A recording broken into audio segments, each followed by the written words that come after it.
முதலாவது ஒரு மனிதனுக்குள்ள பாவம் வந்துட்டா அவனுக்கும் தேவனுக்கும் உண்டான ஒரு பிரிவு. இந்த அம்மாக்குள்ள அந்த உதிரப்போக்கு பிரச்சனை வந்த உடனே முதல் காரியம் என்ன சொல்லுவாங்க?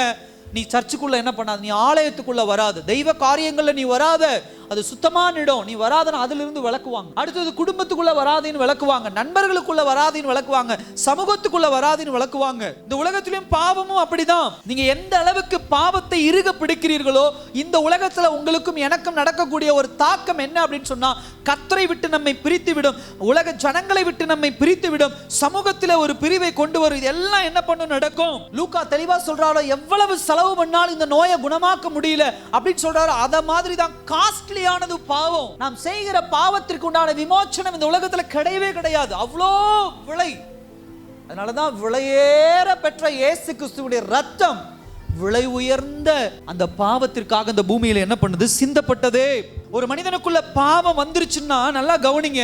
நீங்க சொல்றீங்கல்ல, ஏன் பாவத்தை குறிச்சே நம்ம பேசணும்ல? உலகத்துல பிரசங்கியார்கள் சொல்லுவாங்க, பாவத்தை குறிச்சே ஏன் பேசுறீங்கன்னு.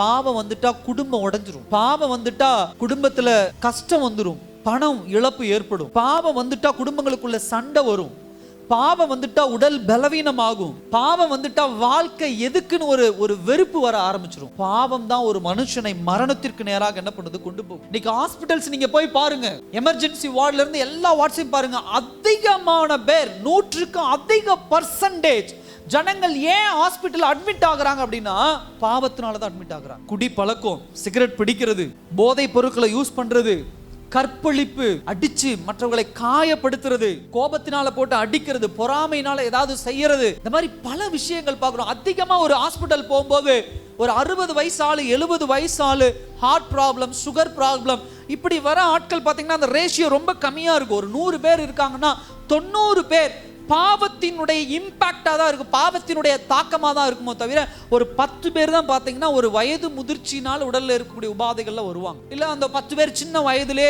அவங்களுடைய உடல்ல ஏற்கனவே வளர்ந்த உறுப்புகளுடைய சரியான தாக்கம் இல்லாம இருக்கும், அப்படி வந்திருக்கலாம். ஆனா 90% மேல் பாவத்தினுடைய ஒரு விக்டிம்ஸாக தான், பாவத்தினாலே பலவீனப்படுத்தப்பட்ட சரீரங்களாக தான் என்ன பண்றாங்க? அவங்க வர ஆரம்பிக்கிறாங்க.